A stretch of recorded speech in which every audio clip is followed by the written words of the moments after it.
In the early part of the 19th century, England is experiencing an economic boom of unprecedented growth.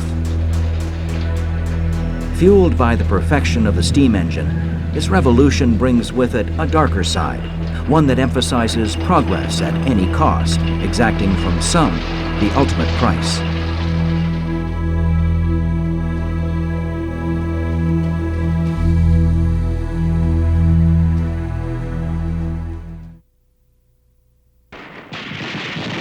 (1917). Over the last 3 years, World War I has reduced much of Europe to rubble. The Allied forces find themselves employing every vessel available for service to transport materials for the war effort. In North America, one of the busiest wartime ports is the Halifax Harbour. When you look at it now, it's rather a quiet place. But in time of war, Halifax was a very busy place. It was the center for convoys to gather for Europe. One ship seeking an escort to France is a battered transatlantic steamer known as the Mont-Blanc. Mont-Blanc was an old ship. She was only 20, 30 years old. She couldn't keep up with the fast convoys that operated out of New York. And she was coming here to look for a slow convoy that she'd be able to keep up with, going 5 to 7 knots. The ship is captained by Merchant Marine Captain Aimé Lemedec on his first voyage as commander of the Mont-Blanc. The excitement of his maiden voyage, however, is virtually extinguished by the nature of his cargo. Cargo consisted of the following: 2,366.475 tons of picric acid, 250 tons of TNT, 62 tons of gun cotton, 246 tons of benzol. It was a 3,000-ton bomb, that's what it was. Also in port that day is the Norwegian freight ship Imo, en route to New York to pick up relief supplies for war-torn Belgium. Unfortunately, Imo Captain Haken Froome finds himself in a less than ideal situation. She was intending to sail on the afternoon of the 5th. Because of her designation as a neutral ship, they had a very low priority in getting fuel, so it was not until fuel was available too late in the day. As night settles on the harbor, the two ships rest on either side of a single steel net. When it opens, the two ships will meet for the first time in a way that will guarantee them both a tragic place in naval history. December 6th. The morning sun rises into a virtually cloudless sky over Halifax. The next morning, you had Captain Fromm, Pilot Hayes aboard the Imo, and you had Captain Lemedec and Pilot Mackey aboard the Mont-Blanc, both anxious to leave where they were and to get somewhere else. The Mont-Blanc weighs anchor after being granted permission to enter the harbor. Lemedec's first mate asks the captain if they should hoist the red flag as an indication that they are carrying explosives. Lemedec responds that it is not necessary. International Code B was the signal for handling explosives. If the ship was underway, then she wasn't really required to fly that flag, only if they were handling, loading or discharging them. In the Halifax Harbour, the Imo gets underway, heading out from the Bedford Basin towards the open seas, and its first meeting with the Mont-Blanc. In the Richmond district of Halifax, situated near the harbour, residents meet the day as they have any other. 13-year-old Wilfred Crichton prepares for the day's classes. I got up, had my breakfast, and we were going to have a geography test that morning. A few blocks away at the Swetnam House near K Street Methodist Church, the Reverend William Swetnam and his family listen to Mrs. Lizzie Louise Swetnam prepare for an upcoming church recital. Mother was a playmate, was playing for my brother. And I was sitting near the window in a rocking chair and listening to it. My father was up in the hall and standing near the stove.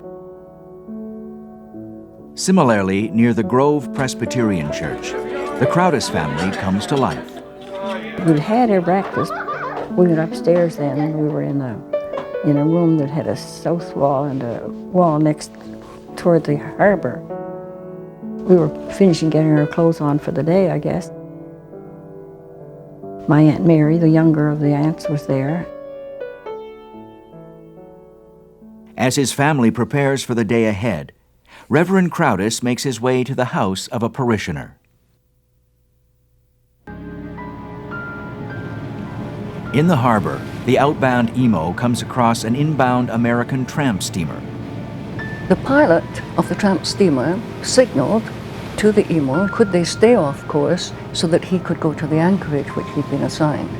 So the Imo stayed off course and instead of crossing to get to the Halifax side, stayed where she was on the Dartmouth side. As the two ships pass, the American tram shouts across to the Imo that the inbound Mont-Blanc is only a few minutes behind him, giving the Imo a chance to get into her proper channel. When they had passed clear and the Imo had turned down into the Narrows, there was also coming up the tug Stella Maris.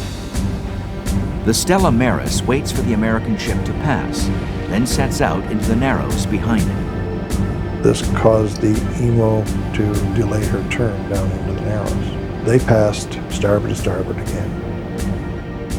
When Stella Maris Captain Horatio Brannan spots the Imo for the first time, he notices a ship traveling at an uncommonly high speed for the Narrows. Meanwhile, here was Mont-Blanc steaming up, also on the Dartmouth side of the shore, heading for Bedford Basin. They were on a collision course. Upon spotting the Imo, the crew of the Mont-Blanc issue a single whistle blast to signal their intent to remain in their rightful channel. To their surprise, the Imo answers with two blasts, signaling her intention to maintain her present course. There must have been terror in the French captain's heart. He knew what he was carrying. Desperately dangerous cargo. The Mont-Blanc signals again, but receives the same response. As the gap between ships rapidly closes, the Mont-Blanc has to act quickly. What they should have done was stop their engines or put their engines in reverse. And what they tried to do was to maneuver around it. They tried to avoid a collision. They could have passed on the starboard sides rather than passing on their port sides as they should have done in such a narrow waterway. For a fleeting moment, it looks as though the ships will manage to pass each other starboard to starboard. But then something goes tragically wrong. The Imo at the same time now is with her engines stopped but still making headway. All of a sudden they were able to see what was taking place. They put their engine full string again. The reversing of the Imo's engines causes her bow to swing to the right, striking the bow of the Mont-Blanc. The resultant shower of sparks ignites the benzene on deck. The drums of benzol, one by one, were heating up and were exploding. They were draining down below decks where the particular gas from the TNT was. It caused quite a spectacular fire, and it was like watching fireworks. The daily routine of the Halifax Harbour comes to a standstill as the spectacle of the burning ship draws the attention of everyone within eyesight. My Aunt Margie and my mother, they had gone partway upstairs where there was a landing. And there were windows, and that's where they were, watching the boats burn. Wilfred Crichton's aunt, Mary Grant, and her children find themselves mesmerized by the ghostly flames lapping at the Mont-Blanc's deck. My cousins told us they actually saw the two ships collide. There was a very spectacular fire on the munitions ship, and my aunt said to her children, "I'm sorry this had to happen, but since it did happen, I'm glad I'm here to see it. Not too many people would have known what was on board the ship, that they had high explosives on board and they better flee for their life. It is only a matter of time before the Mont-Blanc explodes. The crew expected the Mont-Blanc to blow up immediately. They took to their boats and rowed as fast as they could for the darkened shore, shouting warnings as they went. People either didn't hear or they took little notice, but very few. No one seemed to get out of the way. No one was sufficiently frightened to do so. They realized that once the fire got going, there was no way they were going to stop it.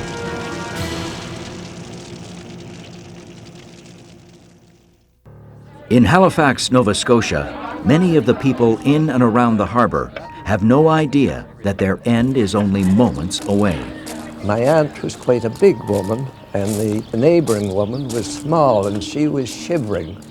And my aunt said to her, "You poor little thing, you're cold, let me put my arms around you."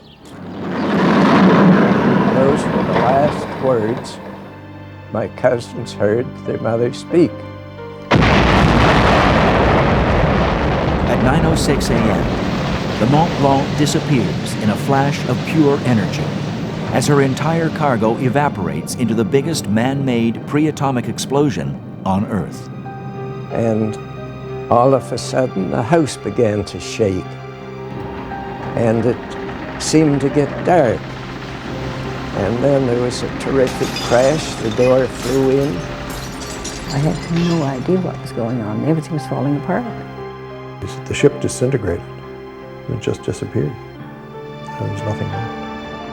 The Imo is pulverized by the blast, which hurls her up onto the shore, killing Captain Frum, his pilot, and his entire on-deck crew. Captain Brannan, Horatio Brannan, and his entire crew were killed.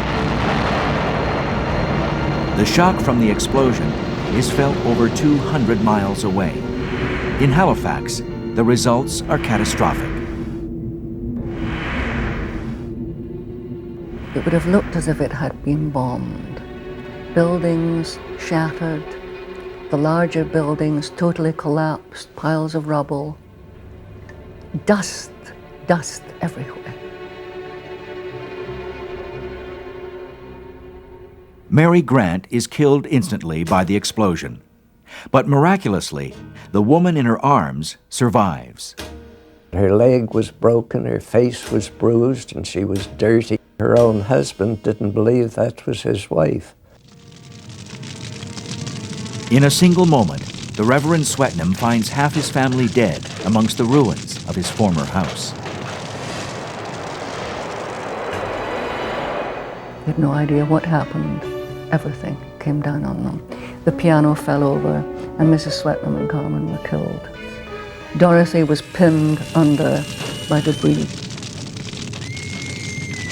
The overturned coal stove ignites the shattered timbers on the Swetnam's house.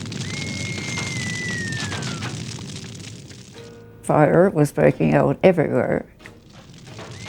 My father, I know, was frantic. Every time he pulled and tried to get boards away, Dorothy would scream and cry out that he was hurting and he was giving up. He said, "Dorothy, you have to allow yourself to be pulled out of that hole, no matter how much it hurt." Regardless of Dorothy's screams, he used his saw and hauled at the boards, and the two neighbors helped, and they got her out. Likewise, the Crowdis house is instantaneously reduced to rubble. I had no idea what was going on. Everything was falling apart. The church and the hall were just kindling, and our house had collapsed toward the explosion. Because the backdraft had blew the house down. Atop Citadel Hill, Reverend Crowdis is knocked down by the percussion of the blast, but quickly scrambles home to find his children safe outside the mass of rubble. There is no sign of his wife or sisters-in-law. By the time he got back, we were out on the street. Not very happy, I suppose. He got into the back of the house somehow or other, and he got my Aunt Margie and my mother out. The Reverend's wife, Jane, is almost unrecognizable, her face badly cut and one eye riddled with glass. So he quickly got his wife into a wheelbarrow to take her to the nearest doctor or hospital. Reverend Crowdis runs through the street, surrounded on all sides by the horrors of the explosion. The explosion spawns widespread fires, the collapsed timbers of houses serving as ample kindling. The death toll mounts as survivors trapped beneath timbers are claimed by the spreading inferno. When we got into the devastated zone, the houses were down, they were burning, there was smoke, and there was a sickly, sweety smell. It was human bodies in the wreckage burning.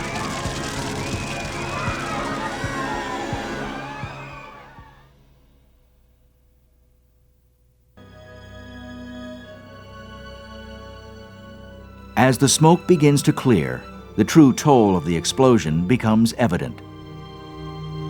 Hospitals are quickly filled to overflowing as the wounded and injured stream in. There were people who were cut by glass. And that was because they had been standing at a window watching the ship burn when the explosion took place. There were a number of people that were blinded either in two eyes or at least one eye. Among those are Jane Crowdis, whose eye is removed almost immediately. The doctor who took out my mother's eye, he said he operated for something like a week on an average of 2 hours sleep a night and took out about a barrel of stuff from people. Dead were taken to many places to begin with, taken to local private mortuaries, hospitals, anywhere. People didn't know what to do with them. And I can remember weeks after the explosion looking in there and the dead bodies just lying on the floor like cordwood. Rescue efforts are further hampered by a winter blizzard. Later in the day, the temperature dropped, and a snowstorm developed, and overnight, a lot of the people who were trapped in the houses and who hadn't been by nightfall died of exposure overnight. The final death toll is pegged at over 1,600, with the number of wounded totaling over 9,000.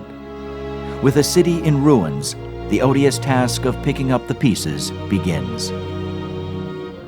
Donations came in from all over the world, from Australia, from every part of the British Empire, and many, many other countries. Donations poured in. The state of Massachusetts came to the rescue, and they had a relief train with nurses and doctors, I think within 24 hours in the way. From the ashes, the city of Halifax comes together to rebuild itself, both physically and spiritually. Having lost many of their followers, the Reverends Swetnam and Crowdis decide to combine their congregations under one roof. There was a temporary church built of tar paper, which all the congregations shared until a new church was ready. It was known as the Tar Paper Church. And the intention was that when they got back on their feet, they would go their ways and become Methodists and Presbyterians again. But since they had this in common, this disaster and this, emotion surrounding the recovery, they never did separate. When the permanent church is built, the two congregations walk through the doors for the first time as a single faith. It was decided that the Methodists and the Presbyterians would join forces and build one new church, which was called the United Memorial Church. And it was a precursor of the United Church of Canada. It was the first venture. With the city slowly getting back to its feet, The people of Halifax now look for the cause of the dreadful collision that forever changed their lives. It will take 3 separate inquiries before an official answer is given. The first 2 concluded that it was the fault of the French ship. It went from there to the next level, and it ended up, the final say was at the Privy Council in London. The ruling of the Privy Council splits the blame between both ships. The collision occurred because both pilots had failed to observe the rules of the road in a narrow channel. With more than 80 years past, people still take pause to remember the terrible events of December 6, 1917. My aunt picked glass out of herself all her life. Little bits of glass would work around and be cut out. I was affected. Christmas was never the same to me afterwards. I began thinking what Dad had to go through that day, you know, to dig his people out from under the rubble. We were refugees in our own hometown. And as humanity stands at the foot of yet another revolution, it will keep the teachings of these hard-learned lessons at the forefront of all of its endeavors.